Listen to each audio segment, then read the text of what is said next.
Tere tulemast! Rõõm on teid näha, tõeliselt spetsialistid reas.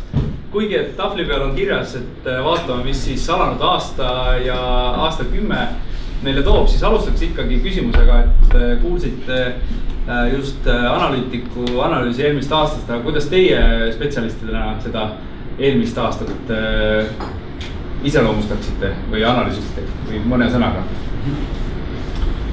Aitäh kutsumast kõigepealt. Aasta oli töine, tegus. Turg oli aktiivne, huvilisi oli turul palju. Hea aasta oli. Ehk siis kui analüütik kasutas umbes 10 korda sõna stabiilne, kas siis sinu kui nii-öelda igapäevaselt tegutsevana näed ka seda stabiilsust või pigem mainisid juba aktiivne, et siis stabiilne, aktiivne, kumb see siis oli? Stabiilselt aktiivne, kui see sobib äkki niimoodi paremini. Üritasin mingit intriigi. Turg oli, minu jaoks oli aktiivne, mis tähendab seda, et tööd oli, huvi oli. Ma ei saa öelda, et nagu mingisugust tormi oleks olnud, aga okay. Edward, sina esindad siin ärikinnisvara poolt. Kuidas siis eelmine aasta ärikinnisvaras oli? Meie segmendis oli pigem aktiivne, aga tooks välja võib-olla 2 sellist märksõna. Tootluste ootuse ja reaaltootluste langus. Ja teine on võib-olla selline pankade rahapesu vastase regulatsiooni üle implementeerimine. Et need kaks faktorit.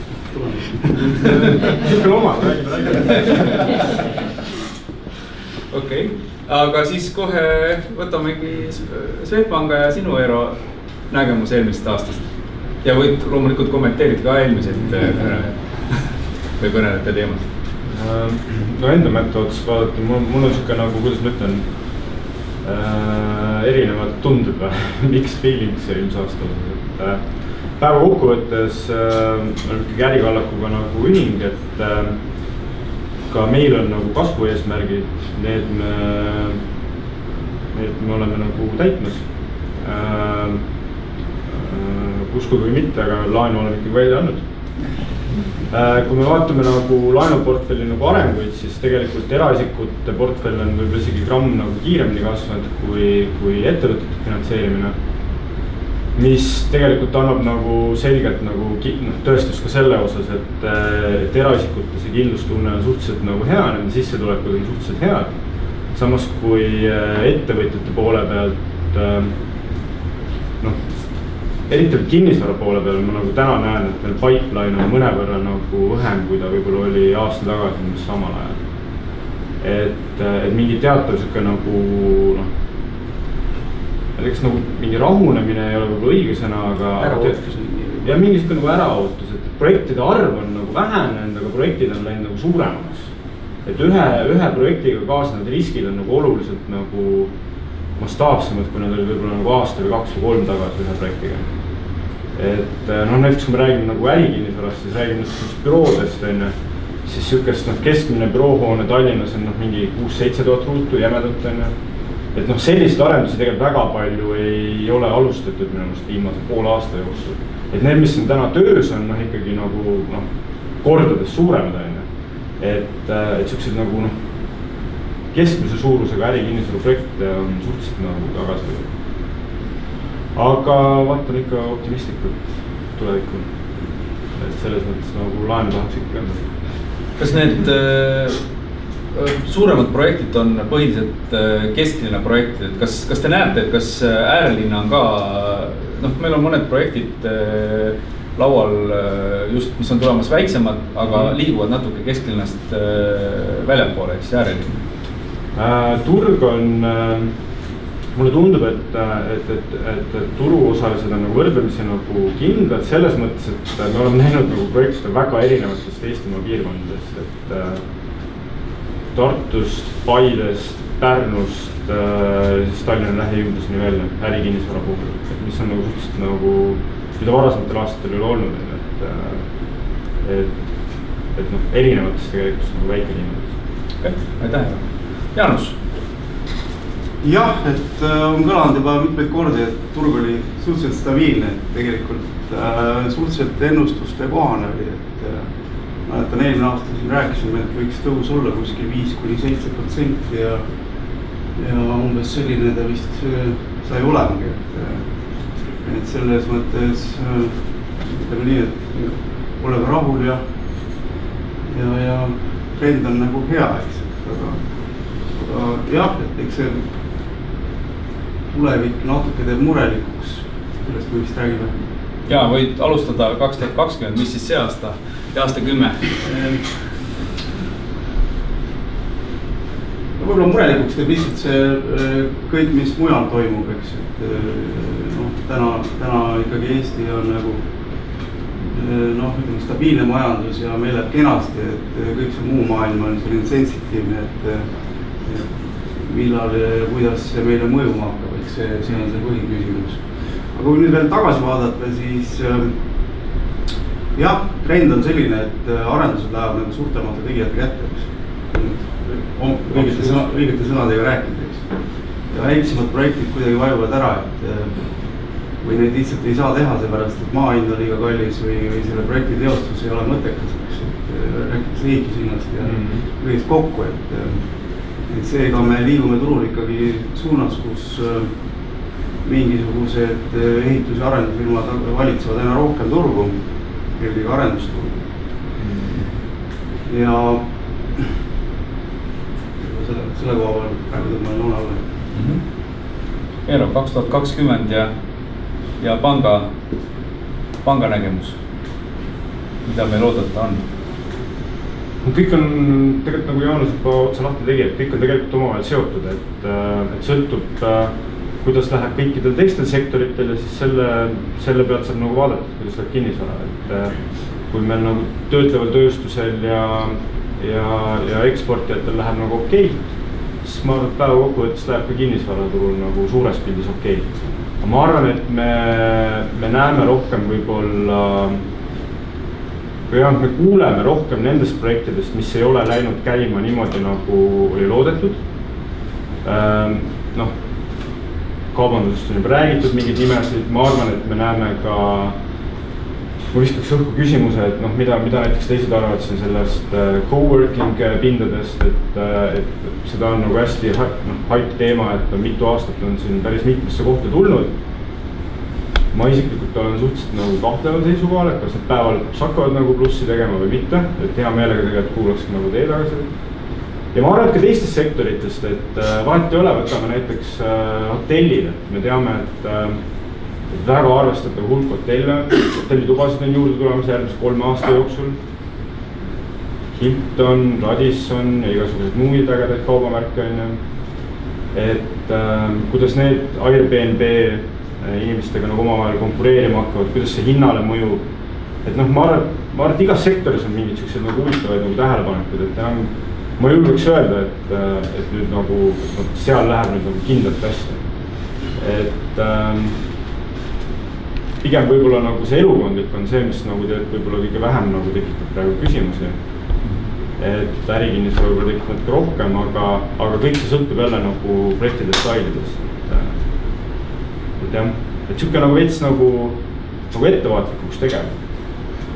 Jaanus mainis juba maailmamajandust ja maailmas toimuvat, eks. Viimaste nädalate sündmuste valguses, kui palju teie Swedbankis vaatate näiteks Trumpi viimaseid lükkeid ja tegutsemist, et kuidas teie selle majandusprognoosidesse juba sisse koteerite ja kuidas te näete seda, kas see mõjutab, kui kiiresti, kuidas? Ja absoluutselt, me jälgime suhteliselt nagu tähelepanek. Meil juba mõnda aega tagasi oli igasugused stressarvutused läbi tehtud, et mis juhtub Eesti eksportööridega või üldse Põhjamaade. Tegelikult me vaatame veel laiemalt, me vaatame nagu Põhjamaid koos, meil on Rootsi on ju ja ka meie koduturg, et mis juhtub nagu nende eksportijate ja töötleva tööstuse nagu ettevõtetega, kellel on nagu ärilised suhted nagu Inglismaaga ja kuidas see võib nagu omakorda mõjutada tööhõivet ja nii edasi, eks ole. Et me tegelikult see on nagu majandus kehtib nagu ühendatud anumate reegel, et kui kuskil midagi nagu juhtub, siis see kindlasti omab nagu mingit mõju. et küsimus on lihtsalt, kui kiiresti see mõju jõuab ja kui suur see mõju on. Et noh, väga tähelepanelikult nagu ikkagi jälgime, et see annab otseselt signaale, jah. Edward, ärikinnisvara puhul? Jah, olen nõus, et need globaalsed trendid, neid on mitmeid, osad nendest on erisuunalised, et sellise õige vektori valik nende erinevate vektorite kogumis ei ole alati lihtne. Ütleme, Eesti sellise makropildi kontekstis üks väga hea faktor on jätkuv elanikkonna kasv nii riigis üldiselt kui Tallinnas. Et Tallinna elanikkond on siin kasvanud ikkagi üle 10 aasta 1% aastas. See on arvestatav. See trend kindlasti veab meie seda elamuarendust. Mis puudutab nüüd äri, siis loomulikult maksusüsteem, makromajandus, globaalne makromajandus ja geopoliitilised arengud mõjutavad seda segmenti rohkem. Coworking, jah, olen nõus, et neid on juurde tulnud päris mitmeid. Oleme ise ka analüüsinud oma ettevõtte siseselt, et kas neid on liiga palju või mitte. Meie selline üldine arvamus on siiski, et kuna töö tegemise selline viis või ettevõtete tegutsemise sisemised struktuurid on pidevas muutuses, ettevõtete vajadused muutuvad väga kiiresti, siis coworkingul meie hinnangul on ikkagi kohta, juhul kui meie maksusüsteem ja üldine selline äri tegemise lihtsus või siis keerukus seda vähegi toetab, siis pigem tulevad siia välismaa spetsialistid, välismaa ettevõtted, kes võivad lühiajaliselt vajada kas siis suuremat või väiksemat pinda. Meie näeme coworkingule ikkagi siin ruumi. Üleüldiselt aasta 2020 meie näeme, et see tootluste ootus või reaaltootlused pigem langevad ja see on tingitud raha hulga suurenemisest kapitaliturgudel laiemalt. See trend on jõudnud, see on ülemaailmne trend kõikidel turgudel USA-s, Euroopas, Aasias, igal pool on tootlused languses ehk varade väärtused tõusevad kiiremini, kui tõusevad üüritulud. Siin pole midagi teha, raha tuleb turule juurde ja see trend jätkub ja need investorid, kes on sellest trendist aru saanud, kes on vastavad muudatused oma äriplaanides teinud, on kindlasti võidus versus need, kes opereerivad ikka nende vanade tootlustega ja vanade numbritega, 3 aasta vanuse statistikaga ja üritavad neid tootlusi kätte saada, et nemad võivadki ootama jääda oma võimalust. Ja üks asi veel võib-olla, mida välja tooks, et juhul kui siin kiiret muutust ei tule seoses nende rahapesuvastaste reeglitega, siis tegelikult Eesti kapitalil või kohalikul kapitalil on natuke paremad võimalused saada paremat varad enda valdusse, et noh, kes teab, võib-olla see on isegi hea lühiajaliselt. Pikaajaliselt kindlasti mitte, sellepärast et peletab siit eemale väliskapitali, aga kapitali juurdevool on majanduses on üks tugi sammas. Aga lühiajaliselt võib see hea olla meie kapitalile. Igor oma analüüsis mainis ka kaubanduskeskuseid ja kaubanduskeskuste väljavaateid ja kas nüüd kaubanduskeskuste aeg on siis läbi või kuidas sina seda hindab? Endiselt olen arvamusel, et vaatamata sellele, et jaanuarikuus on +2, +3 väljas, on meie kliima selline, mis soodustab kaubanduskeskuste olemasolu. Inimesed soovivad olla soojas. Kaubanduskeskuste kaubavalik või üleüldse nende suunitlus muutub. Need muutuvad vabaajakeskusteks, muutuvad sellisteks toidutänavateks paljuski, aga ei näe, et pigem ootame suure huviga Porto Franco turule tulekud. On väga suur kaubanduskeskus, väga hea strateegilises asukohas, et võib-olla toob see rohkem sellist nooremapoolset turisti Põhja-Euroopast. Aitäh, Ivo, 2020. Jah, maailm on muutuses. Saab põnev aeg olema, et nagu siin ka eelmine kõneleti, et me väga palju sõltume sellest, mis mujal toimub. Poliitiliselt, samas meil sees on kõik hästi. Ise näen, et elukondlikul turul väike mõõdukas kasv, aga see suur kasv on nii-öelda möödas ja ootame head aastast. Ma veits oponeeriksin, et ma kaldun arvama, et see kasv on ikkagi märkisväärne endiselt, et julgeks öelda, et me peame harjama Tallinna linnas ruutmeetri hindadega, mis algavad 2000 eurost ruut, eks.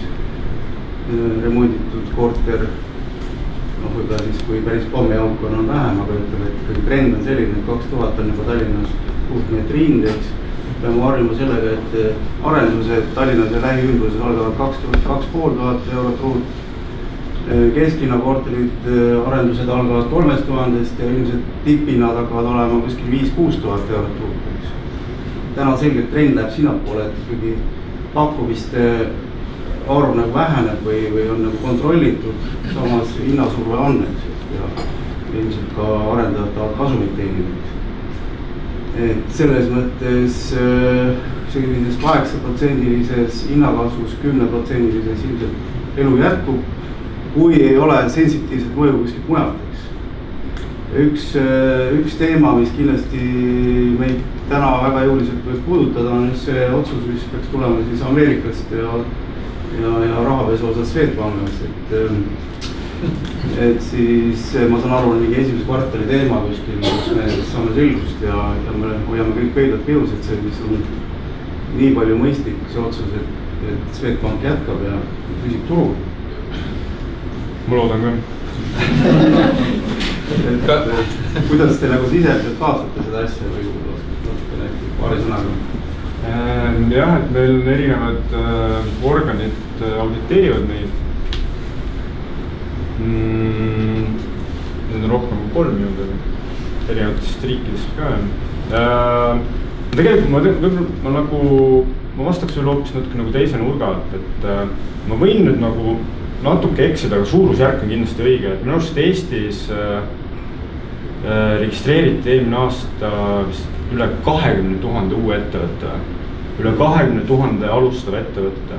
Minu arust meil Eestis on mingi suurusjärk on mingi 100 000 ettevõtet, mis nagu on niisuguse nagu ajalooga, et arvestatava tegevusmahu ja ajalooga. Ja nüüd eelmine aasta tehti siis 20 000, natuke üle 20 000 uue ettevõtte. Kujutage ette, 10 000 me avasime isegi konto. Et noh, et me teeme tegelikult me teeme nagu äri. 10 000 nagu ühe aasta jooksul ei ole ka nagu liiga väike number, et me ikkagi nagu peame oluliseks, et ka alustavad ettevõtted meie juures nagu äritegevust nagu alustaks. Et noh, lihtsalt see, ühe hea konkurendi juht ütles mõned nädalad tagasi meedias, et see paradigma on nagu pankurite poolelt olete nagu oluliselt muutunud, et 10 aastat tagasi läksid oma kliendi konto nagu kontole ja põhimõtteliselt me saime kinga siis nagu, et me ei tohtinud nagu vaadata. Aga nüüd ma sain kinga, kui me ei vaata nii nagu, et see on nagu tegelikult nagu muutunud, et ja nüüd selle nagu uue nagu halduskoormusega nagu hakkama saamine, et see on nagu see keeruline osa ja siis ongi et mõned olukorrad on jäänud siis nagu kahetsusväärselt kuidagi nagu on tekitanud kliendile nagu meelepaha, et see on nagu halb ja seda me üritame nagu paremini. Aga nagu ma ütlesin, eelmine aasta avasime 10 000 alustaval ettevõttele kontod ja me oleme siin, et jääda. Küsiks nende kõrgete korterihindade kontekstis, et turul jooksis kuskil läbi info, et uusarendustes ei küsita varsti enam hindamisakti finantseerimisel, kas see info vastab tõele või mitte? Minu arust see maailm liigub hoopis teises suunas, et me tegelikult just peame küsima, et meil on jälle, meil on siuke nagu hea printsiip on pankadel rakendatud nagu vastutustundlik laenamine, et siis peab olema keegi kolmas, kes nagu kinnitab, et jah, et näed selle korteri turuväärtus, õiglane turuväärtus on täpselt see number, millega nagu klient saab. Sellisel juhul korrab välja küsimus, kuidas põhjendada 5-6 000 eurost ruutmeetri hinda uusarenduses ja kus see hindamisakt peaks tulema? Ikka trendi luuakse. Ka see esimesed võib-olla esimesed tehingud tulevad ära ikka kuskilt, võib-olla siis keegi kapitaliseeritud ja otsa. Ma nüüd intrigeeriks see, et äri kinnisvara. Mina arvan, et ladude ja nüüd stock office'ite segmendis on ilmselt langustrend. Ma ei usu, et see konkurents on ikkagi nii tihedaks läinud, et ma ei usu, et nad suudavad oma hinnaskaalat hoida. Kui sa tahad ikkagi täna rentida välja, siis sa pead pakkuma teist hinda ja soodustada. kas Eduard on teisel arvamusel? Ma arvan, et see sõltub natuke sellest vara kvaliteedist. Et üleüldine maailmatrend on ikkagi see, et logistikakeskused pigem on kasvamas tänu e-kaubanduse kiirele kasvule. Aga sellised vanemad laohooned ja amortiseerunud hooned ja tänapäeva nõuetele mitte vastavad, et seal võib tekkida probleeme. Siiski arvan, et just uued pinnad saavad praegu löögi, seepärast et neid on palju ja nad tahavad kõrget hinda ja ütleme nii, et kui sa oled kuskil ettevõtluses ja sul on vaja ladustada, siis võib-olla nii palju ei mängi rolli, sul on mingi hetk, et kui ilus see hoone on, kuidas sa ladustada saad, kui seal lokatsioon, et mis ta asub. Et kui sul on valik, et üks vara maksab 8 eurot kuud ja teine maksab 15, siis sealt võib tekkida olukord, kus need, kes 15 küsivad, peavad korrigeerima. Ma olen osaliselt sellega nõus, et alati kui tekib selline uus haip, nagu näiteks viimastel aastatel oli selline stock office'ite haip, siis seal tekivad sellised tipud või sellised ebamõistlikud tipud, et sealt on võimalik kindlasti, kuna turul tekib konkurents, siis loomulikult need tippude müüjad peavad lõpuks korrigeerima oma seda küsitud hinda. Aga üleüldiselt, tules tagasi jälle selle demograafia küsimuse juurde, millest siin alustasime, ikkagi usun seda, et üldine turg on kasvutrendis ja kuna sisendid on endiselt kallinemas, siis mina ei näe, et oleks võimalik arendada uut kvaliteetset kinnisvara soodsamate hindadega kui eelmistel aastatel. Seda kindlasti ei ole, tootlus väheneb. Teine teema on ikka kaubanduskeskused. Tõid välja Porto Franco. No, ma ei tea, kuidas ta läinud, on ta välja renditud? Porto Franco on nii gigantne projekt, et seal on kokku ligi 160 000 ruutmeetrit ja seda ehitatakse niimoodi siis pikaaegne projekt, see valmib mitme aasta jooksul. Minu teada on seal täituvus okei. Kuna see projekt on veninud, siis loomulikult ei ole lihtne sellist projekti täita. Sellepärast paljudel ettevõtetel on see ajaline faktor. Aga üleüldiselt see asukoht minu hinnangul on Tallinna parim. Et ma ei näe, et sellel keskusel nii ärikeskusena kui kaubanduskeskusena võiks olla suuri probleeme. Eeldusel, et mingisuguseid suuri raputusi majanduses tervikuna ei tule. Majandus jätkub sellisel stabiilsel kursis, pigem on see kasumlik. Vaatan Eero on nagu tennise mängust praegu, et võib-olla kommenteerid omalt poolt ka, et finantseerimine, kõigepealt võib-olla küsimus, et stock office'id ja need, nagu Eduard mainis, osad projektid on väga kõrgete hindadega turule tulnud. Kuidas teie seda analüüsite, kui te rahastate, kas finantseerite, kas ikkagi võtate keskmiselt, mitte... Need on mitte hinna alla kohe. Et me võtame ikkagi, et kui me nagu oma rahavoo ja analüüsi teeme, siis me võtame ikkagi nagu turu keskmise, et teie võib-olla seal arvestad mingi 10% või niimoodi nagu keskmisest võib-olla natuke kõrgem, aga kui on pikaajaline rendileping. Aga ütleme niimoodi, et see tipu pealt küll nagu pikki arvutusi nagu ei tee. Et ja see on nagu siuke nagu järjepidev nagu dialoog, mis meil on klientidega, et kui sul on monorentnik on ju hästi kõrge rendihinnaga nagu leping ja järgmised 7 aastat lupus on, et kas sa siis arvutad seda nagu väärtust ikkagi nagu teatava vakantsusega ja turu keskmise hinnataseme pealt või siis nagu võtadki need kõige paremad nagu näitajad. Ja sealt see tuleb on ju, et klient küsib LTV 65, aga vaatab, et tuli hoopis LTV 50 pakkumine on ju, et sealt need käärid nagu vaikselt tulevadki sisse. Aga mida me kindlasti nagu, me nagu üritame nagu äärmustesse mitte minna, et ikkagi nagu pakkumine teha vaata, mis siis, et see võib-olla nõuab nagu teataval määral omakapitali rohkem, aga ikkagi, et hoida seda nagu turgu hästi nagu, ikkagi nagu tehinguid nagu aktiivsena, et ostud müügid ja kõik muud asjad arendused. Aga suures pildis arenduste maht on ikkagi nagu oluliselt väiksem kui nagu eelnevatel aastatel olnud, et kui ma vaatan nagu kokku. Võtaks hoopis, aeg hakkab varsti läbi saama, et enne kui me võtame selle viimase küsimuse, üks küsimus Ivo sulle ja teised võivad ka kommenteerida. Kuidas nüüd sina näed turul energiasäästu, rohelist mõtlemist, kas Eesti inimesed liiguvad selles suunas, eurostandardid tulevad, kehtivad juba õige varsti kas meie arendajad ja meie inimesed on teadlikud, valmis, kuidas sina näed turul seda? Jah, arendajad on teadlikud, arendajad on valmis. Täna turul on väga palju pinda, mis on amortiseerunud, mis on eelnevatel aegadel ehitatud. Türgis on palju majasid, kus on vana küttesüsteem, polegi ventilatsiooni. Tänapäeval seadusandlus juba näeb ette, et peavad olema vastavad nõuetele energiatõhusus. Ja ma näen seda, et täna majade müügihinnad, tuuduhinnad on suht stabiilsed. Ei ole järgi tulnud näiteks korteri hindadega võrreldes. Et võib-olla on siin nagu see koht, kus need hinnad hakkavad järgi tulema, vaikselt tasapisi.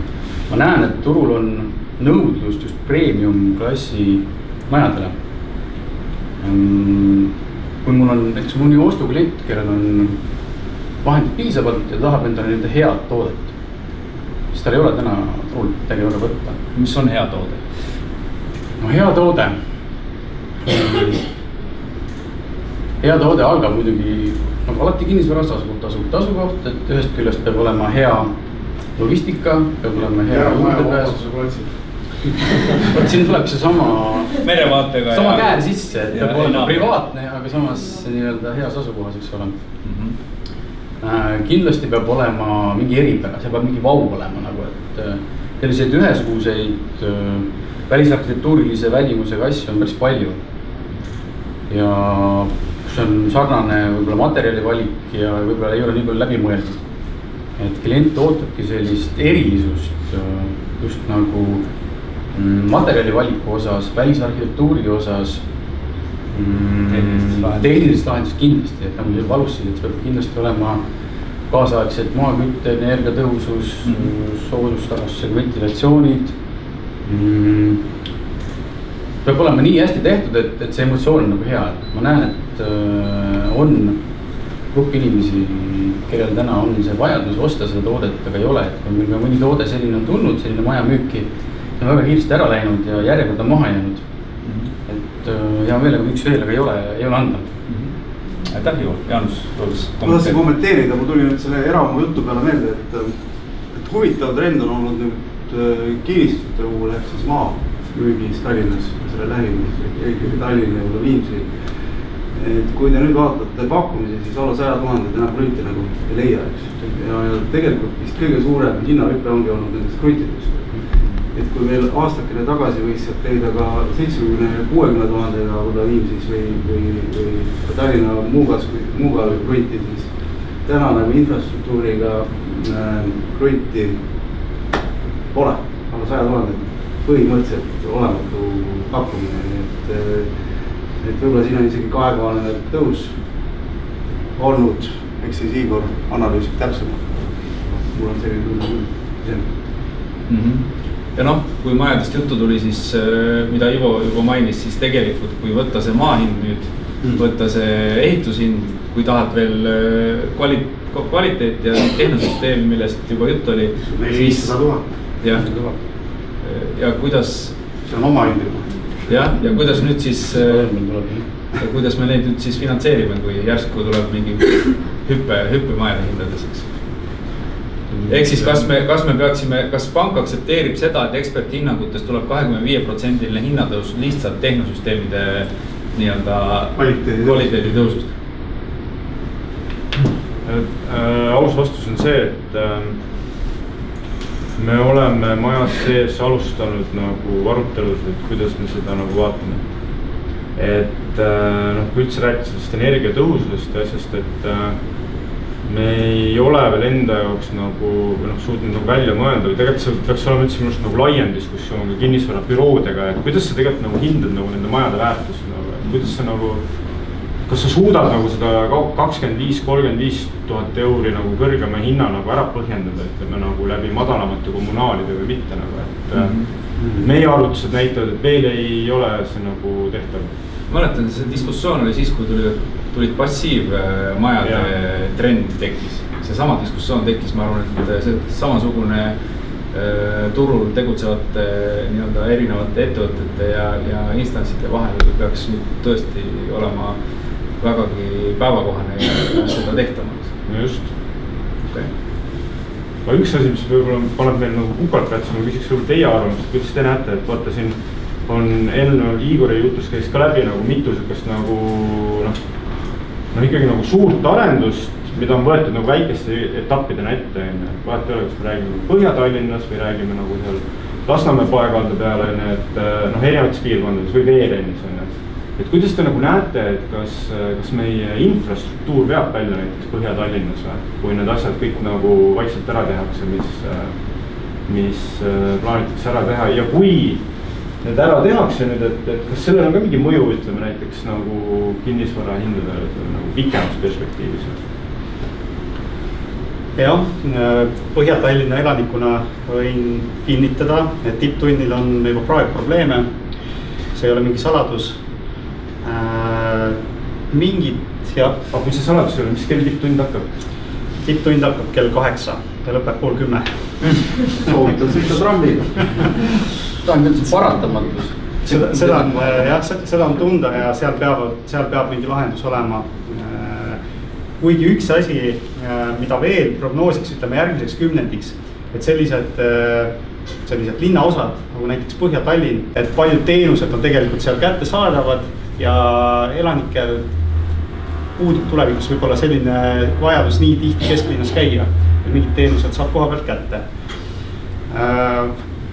Palju see Põhja välja aitas? See Kalaranna tänav. Jah, see on abiks ja seda pikendatakse edasi sinna Krullikvartali taha. Et seal on teatud sellised väiksemad või keskmise suurusega infrastruktuuri arendused ees. Ka see Põhja-Puiestee ristmik seal linnahalli juures. Aga sellist globaalset suurt lahendust tõepoolest täna ei eksisteeri, et võib-olla selline ühistranspordi arendamine. Eesti Kinnisvarafirmade Liidu konverentsil Tallinna linna seisukoht oli, et Põhja-Tallinnas ei elagi autodega inimesed. Et see ongi lahendus. Okay. Kes seda ütles? Ei vasta tõele. Ma korraks kommenteeriks ka seda rohetehnoloogiat temaatikat ärikinnisvara kontekstis. Meie soovitame kõigil oma klientidel selline keskkonnahoiu faktor oma äriplaanidesse sisse kirjutada järjest rohkem. Et siin on näiteks välismaa ettevõtete puhul on selline tugev surve, eriti Skandinaavia ettevõtete puhul, kui nad on valimas omale büroo pinda, siis lausa nii-öelda kontserni sisereeglitesse sisse kirjutatud, et see peab vastama teatud sertifikaadi nõuetele, on siis see BREEAM või LEED või mõned muud, mis on minu arvates väga, väga hea. Ja teine võib-olla selline väiksem selline lokaalsem küsimus ka kinnisvara hindamise kontekstis. Millal hakatakse elektriauto laadimisvõimalust arvestama siis kinnisvara väärtust tõstva faktorina. Et see ei ole mingi saladus, kõik teavad, et enamus kõik autotootjad on välja tulemas tervete line-upidega, elektriautot on tulemas suurelt turule, meil seda valmisolekut ei ole, laadimispunkte on vähe ja nüüd uutes arendustes on tulemas see trend, kus luuakse siis elektriauto laadimiskohad. Et kas selline elektriauto laadimisvõimalus võiks olla üks faktor, mis mõjutab näiteks varaväärtust, mida pank arvab? Muidugi, rohkem valikuid on parem kui vähem valikuid. Kuna meie aeg hakkab läbi saama, siis viimane küsimus, kuhu sina investeeriksid täna, aastal 2020? Ma vaataksin võib-olla Tallinnast väljapoole, vaataksin kohta, kus käib rong, kus on hea ühistranspordiühendus, kus on palju töökohti, kus on tööstust, näiteks Paldiskini. Okay. Edward? Mina olen väike investor ja investeerin sellesse segmenti, mida ma tunnen, ärikinnisvarasse, et kaubanduspinnad Põhja-Tallinnas, kui minna spetsiifiliseks. Ja väike investori jaoks on... Mis tootluse pealt? 8% sihi 7% on täiesti okei. Ja kusjuures Swedbank on üks pank, mis finantseerib väga hästi sellist väikeinvestorit. Ei, tõepoolest. Tegime paiga lõpuks. Aitäh, Eero, kuhu sina investeeriksid? Endasse, lähedustesse,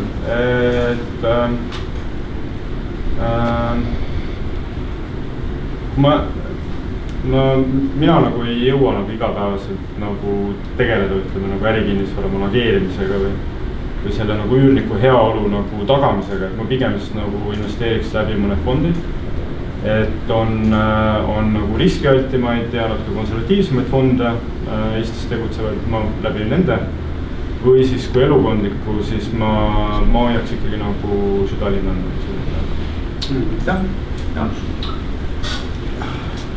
Oli Kalamaest juttu ja ka Koplist, et mulle tundub, et üks päev kasvab see piirkond kõik kesklinnaga kokku. Seal on päris magusaid kohti veel alles ja vaata, et seal küll on eramuid räämas ja seisavad ja üldse see Kopli piirkond tundub põnev, et mina vaataks küll seal ringi. Ja kui on mõni hea ehitusmees tuttav, et võtta ette mõni remonti vaja korter ja korda teha ja paisata turule, siis see rippimisteema töötab alati. Miks mitte? Aitäh, härrased, väga meeleolukas, hariv ja tore diskussioonipaneel oli meil. Edu teile 2020. aastaks ja kordaminek. Aitäh!